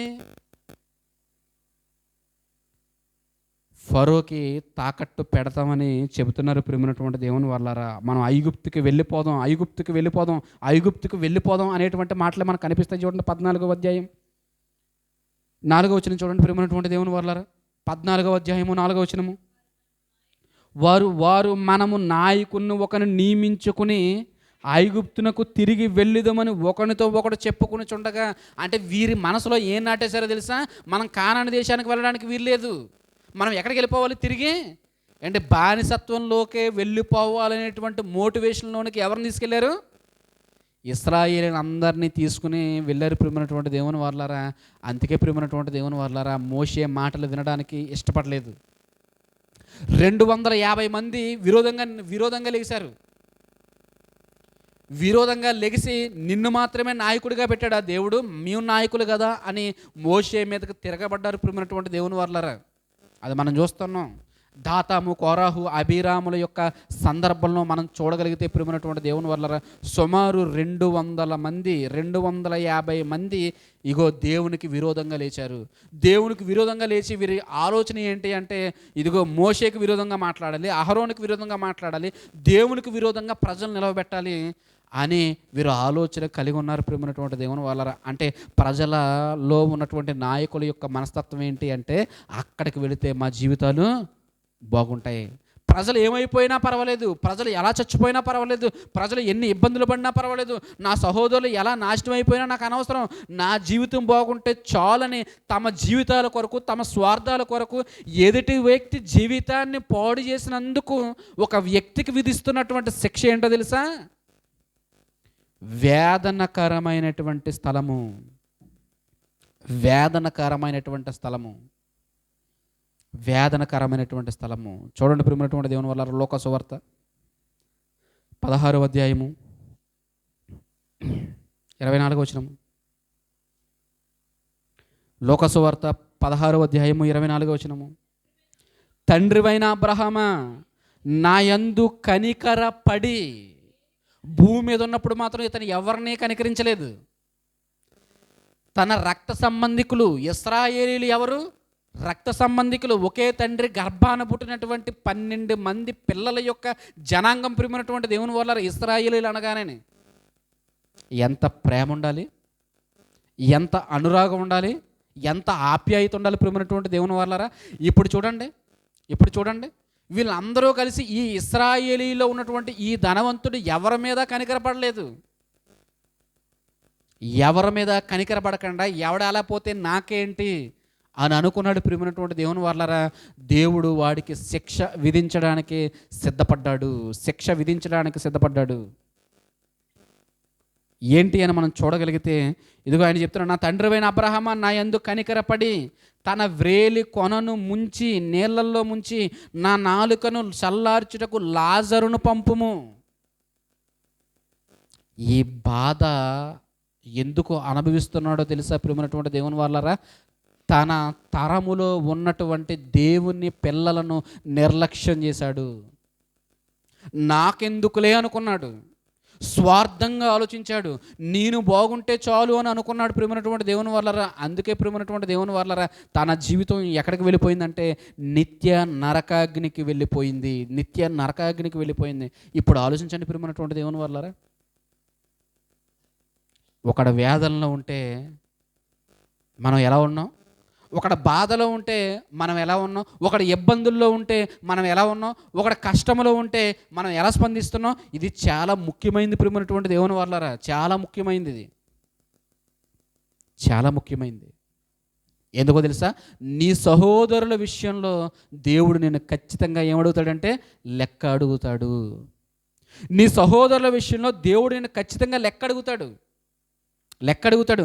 ఇగో ధనవంతుని అడుగుతున్నాడు, ధనవంతుని అడిగాడు, లెక్క తేల్చాడు. ఎక్కడికి వెళ్ళిపోయాడు తెలుసా? వేదనకరమైనటువంటి స్థలానికి వెళ్ళాడు. ప్రియమైనటువంటి దేవుని వాళ్ళరా, సంపాదించింది ఏది కూడా అతడు న్యాయంగా సంపాదించలేదు, అన్యాయంగా సంపాదించాడు. తన సహోదరుల యొక్క ప్రాణాలను పణంగా పెట్టి ఇతడు డబ్బుని వెనకేసుకున్నాడు. ప్రియమైనటువంటి దేవుని వాళ్ళరా, ఇలాంటి వాడిని శిక్షించడం న్యాయం అంటారా కాదంటారా? న్యాయం. ప్రియమైనటువంటి దేవుని వాళ్ళరా, ఎంత న్యాయమో ఆలోచించండి, ఆలోచించండి ప్రియమైనటువంటి దేవుని వాళ్ళరా. అందుకే ఏమంటున్నాడు? ఇదిగో నేను ఈ అగ్ని జ్వాలల్లో యాతన పడుచున్నానని కేకలు వేసి చెప్పెను. కేకలు, అరుపులు ఎక్కడ అంటే వేదనకరమైనటువంటి స్థలంలో. ప్రియమైనటువంటి దేవుని వాళ్ళరా, ఆ వ్యక్తి ఆర్తనాదాలను మనసు పెట్టి వినగలిగితే ప్రియమైనటువంటి దేవుని వాళ్ళరా, నిద్ర పట్టదు. ప్రియమైనటువంటి దేవుని వాళ్ళరా, మనకు నిద్ర పట్టదు. ఆ ధనవంతుడు కేకలు మన గుండెల్లో ఉండిపోవాలి. ప్రియమైనటువంటి దేవుని వాళ్ళరా, మన మెదడులోనికి రావాలి. ఆ స్థలంలోనికి వెళితే ఆ ధనవంతుడు కేకలు, అరుపులు చూసైనా మనం మారకపోతే ప్రియమైనటువంటి దేవుని వాళ్ళరా, ఇదిగో దేవుడు మనల్ని కూడా అదే స్థలంలో తీసుకెళ్ళి పడేస్తాడు. ఆ కేకలు మన చెవుల్లోనికి చొచ్చుకుపోవాలి, ఆ కేకలు మన హృదయంలోనికి చొచ్చుకుని పోవాలి. ఇదిగో ఆ ధనవంతుని ఆర్తనాదాలు ఇదిగో మన హృదయంలోనికి చొచ్చుకుని పోవాలి. ప్రియమైనటువంటి దేవుని వాళ్ళరా, అక్కడి నుండి కాపాడడం ఎవరి తరం? పాతాళ లోకములో వేదనకరమైనటువంటి స్థితి నుంచి తప్పించగలగడం ఎవరి తరం? ప్రియమైనటువంటి దేవుని వాళ్ళరా. కాబట్టి దానిలోనికి వెళ్ళకముందే ఆలోచించండి, వెళ్ళకముందే ఆలోచించండి ప్రియమైనటువంటి దేవుని వాళ్ళరా. అందుకే చెప్తున్నాడు, అందుకు అబ్రహాము, నా కుమారుడా, నీవు నీ జీవితకాలమందు నీకు ఇష్టమైనట్టు సుఖము అనుభవించితివి. నీ సహోదరుల కొరకు నువ్వు ఆలోచించలేదు, నీ తరములో ఉన్నవారి కొరకు నువ్వు ఆలోచించలేదు, నీ పక్కన ఉన్నటువంటి జనాంగం కొరకు నువ్వు ఆలోచించలేదు. కేవలం నీ కోసమే, కేవలం నీ కోసమే, కేవలం నీ కోసమే, కేవలం నీ కోసమే నువ్వు ఆలోచించుకున్నావు. ఇది ఎంత పెద్ద నేరమో తెలుసా ప్రియమైనటువంటి దేవుని వాళ్ళారా? ఎంత పెద్ద నేరమో తెలుసా? నిజంగా మన కోసం మనం అనుకుంటే ప్రియమైనటువంటి దేవుని వాళ్ళారా, అసలు యేసుక్రీస్తు ఎవరి కోసం? అలా అనుకుంటే రక్షణ వచ్చేది ప్రియమైనటువంటి దేవుని వాళ్ళారా. నాకెందుకులే అనుకుంటే రక్షణ వచ్చేదా? నాకెందుకులే అని యేసుక్రీస్తు అనుకుంటే మనకు పాపక్షమాపణ వచ్చేదా ప్రియమైనటువంటి దేవుని వాళ్ళారా? నాకెందుకులే ఈ భారం అని అనుకుంటే మన దగ్గరికి సువార్త వచ్చేదా ప్రియమైనటువంటి దేవుని వాళ్ళారా? ఎవరో కష్టపడ్డారు, ఎవరో తిరిగారు, వాళ్ళ మన బంధువులు కాదు, మన చుట్టాలు కాదు, మనకు నిలవైన వారు అంతకన్నా కాదు, ఎవరో వచ్చారు మనకు 2 మాటలు దేవుని మాటలు చెప్పారు, మనల్ని దేవుడిలో నడిపించారు, వాళ్ళకే మనకి సంబంధం ఏంటి ప్రియమైనటువంటి దేవుని వాళ్ళారా? అలాంటి ఆలోచన వద్దు ప్రియమైనటువంటి దేవుని వాళ్ళారా. నాకెందుకు లేనటువంటి ఆలోచన వద్దు, అన్నీ మనకే కావాలి. ఒకడు ఇబ్బందుల్లో ఉన్నా మనకే కావాలి, ఒకడు పరిస్థితి బాగోపోయినా మనకే కావాలి, ఎవడు ఏమైనా అది మనకే కావాలి ప్రియమైనటువంటి దేవుని వాళ్ళారా. ఎందుకు అంటే ఆ బాధ్యతను సాటి సహోదరుడుగా ఎవరి మీద పెట్టాడు తెలుసా? దేవుడు మన మీద పెట్టాడు ప్రియమైనటువంటి దేవుని వాళ్ళారా, మన మీద పెట్టాడు. అందుకే సహోదరుని విషయంలో దేవుడు ఖచ్చితంగా లెక్క అడుగుతాడు ప్రియమైనటువంటి దేవుని వాళ్ళారా. అదే మనం మత్తయి సువార్త 25వ అధ్యాయంలో అదే మనం చూస్తాం. నేను ఆకలిగా ఉంటేనే నాకు ఆహారం పెట్టలేదు, నేను దప్పికుంటేనే మీరు నాకు దాహానికి నీళ్లు ఇవ్వలేదు, నేను దిగంబరిగా ఉంటేనే నాకు వస్త్రము ఇవ్వలేదు.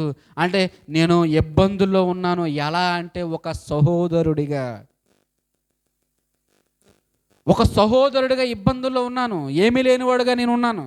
నువ్వేమనుకుంటున్నావంటే ఇదిగో మనం బాగుంటే చాలు అని అనుకుంటున్నాం, కానీ పక్కన వాడి పరిస్థితిని కూడా ఆలోచించవలసినటువంటి ఈ యొక్క విషయం మనం ఆలోచించగలిగితే ప్రియమైనటువంటి దేవుని వల్ల ఆ బాధ్యత కూడా ఎవరి మీద ఉంది? మన మీద ఉంది. మనం పట్టించుకోలేదు అనుకోండి, ఎక్కడికి వెళ్తామో తెలుసా?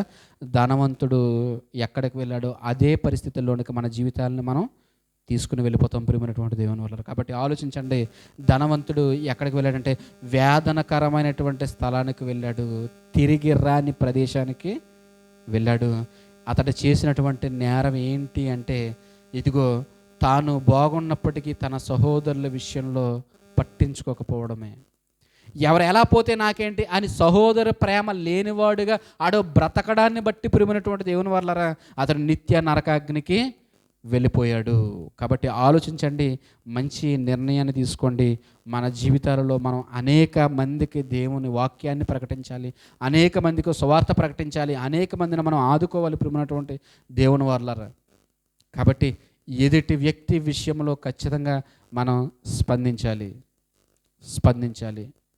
దేవుని ప్రేమను వారికి మనం చూపించగలిగితే ప్రియమైనటువంటి దేవుని వల్లరా మనలో ఉన్నటువంటి ఇదిగో ఆ మంచి లక్షణాన్ని బట్టి దేవుడు మనల్ని గుర్తిస్తాడు, తన హక్కుని చేర్చుకుంటాడు, ఆదరిస్తాడు, బలపరుస్తాడు, నిత్యరాజ్యాన్ని ఆయన అనుగ్రహిస్తాడు. అటువంటి వారుగా మనం అందరము ఉండాలని కోరుకుంటూ ఈ మాటలు ముగిస్తున్నాను. కళ్ళు మూసుకుని ప్రార్థన చేసుకుందాం. మహాగణుడు అయినటువంటి మా కన్న తండ్రి, మీ ఘనమైన శ్రేష్టమైన నామానికి స్తుతులు స్తోత్రములు చెల్లించుకుంటున్నాం దేవా.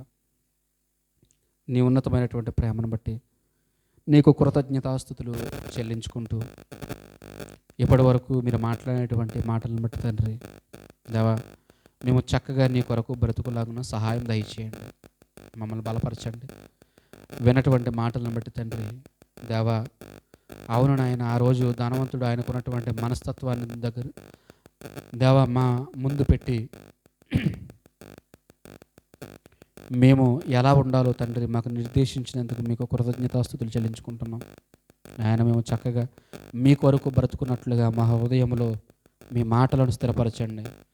మీ కొరకు నమ్మకంగా బ్రతకగలిగేటువంటి భాగ్యమును మాకు అనుగ్రహింపచేయమని కోరుకుంటూ మీ తోడు మీ సహాయత అనుగ్రహింపచేయమని దేవా, నీ ఘనమైన నామమును బట్టే నీకు కృతజ్ఞతాస్తుతులు చెల్లించుకుంటూ కూడి వచ్చిన మమ్మల్ని అందరినీ మీ ఆధులను తీసుకున్నారు తండ్రి. అందరిని బట్టి మీకు స్తుతులు స్తోత్రములు చెల్లించుకుంటూ విన్నటువంటి మాటల ప్రకారంగా మేము అందరము బ్రతకగలిగేటువంటి భాగ్యం దయచేయమని ప్రభు అయినటువంటి క్రీస్తు వారి నామములో ప్రార్థనకు వేడుకుంటున్నాం పరమ తండ్రి, ఆమేన్.